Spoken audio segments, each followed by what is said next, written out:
I have always had a strong passion for hunting. It has been a long-standing hobby of mine. After getting married, I found myself going hunting less frequently, but I couldn't completely abandon it. Fortunately, my wife had no issues with my hobby as long as it was done in moderation. Until a certain point, we had a happy family dynamic. I was not the type to constantly lounge around or avoid household responsibilities, and I often took charge of cooking dinner. We cherished our weekends together, but we also understood the importance of spending time apart. I would occasionally go out with friends or go hunting, while she would enjoy her own activities with her friends. On the day I left for a hunting trip, everything seemed normal.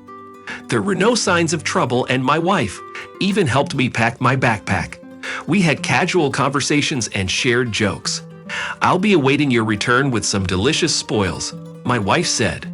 Jokingly, I responded, "You know I never come back empty-handed, but if I fail, we can always go to a restaurant as a compensation." I embarked on the hunting trip with my friends Nikita and Oleg. Nikita brought along his good friend Yuri. The company was enjoyable, and the weather couldn't have been better. However, that's when things took an interesting turn. Our plan was to spend 2 or 3 days hunting, and we were well prepared with knowledge of where to spend the nights and who we could stay with. We also had tents for convenience. One evening, after dinner, we gathered around the campfire. We indulged in some drinks, and unexpectedly, Yuri decided to open up about something. Strangely, he chose to confide in me. To this day, I wonder why he made that choice. His story, however, was a tale as old as time itself. They have been distant from his wife for a significant period. Living as neighbors, he decided out of sheer boredom to have a mistress. They used to work together and had to keep their relationship hidden.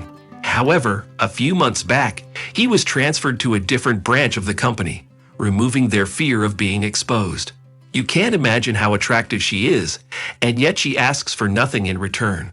I mean, she's already married, and that makes it very convenient for me. He confided in me.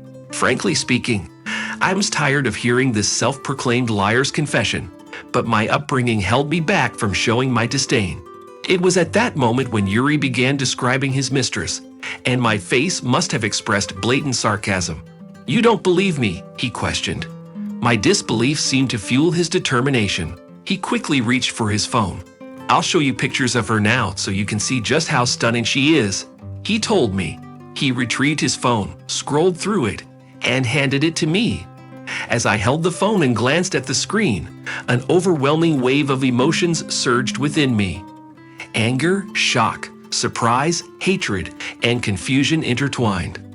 The pictures displayed Dashka, my wife, in a semi-nude state.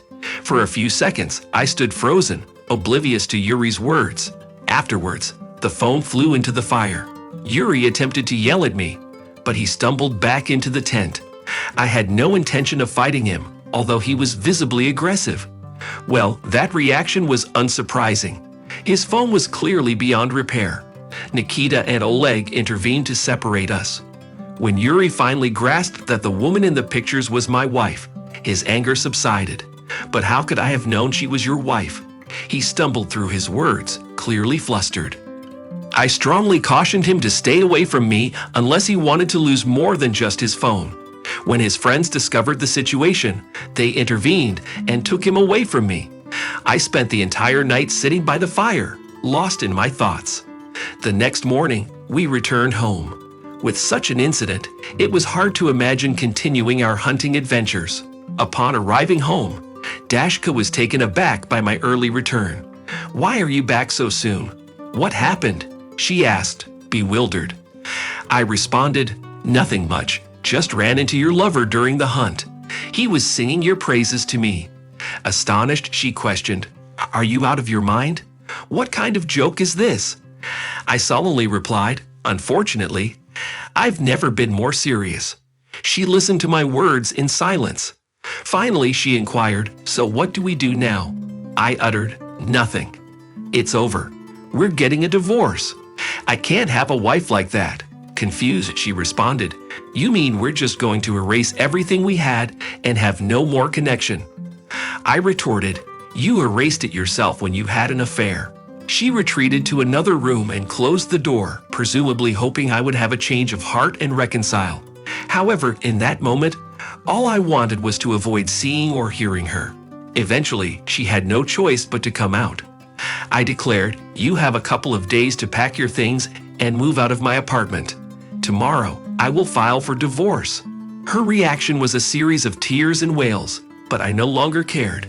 The divorce proceedings went swiftly. Surprisingly, Dashka was quick to end things with her lover as well. It was to be expected since he had his own family and certainly didn't need unnecessary stress.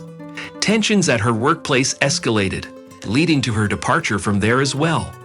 With no job or place to stay, she had to return to her hometown and seek refuge with her parents. From what I know, her parents were not thrilled to have her back. As you can see, even seemingly strong families can crumble, and a supposedly good wife may not be as perfect as presumed. It is essential to always stay vigilant, as unexpected surprises can befall anyone.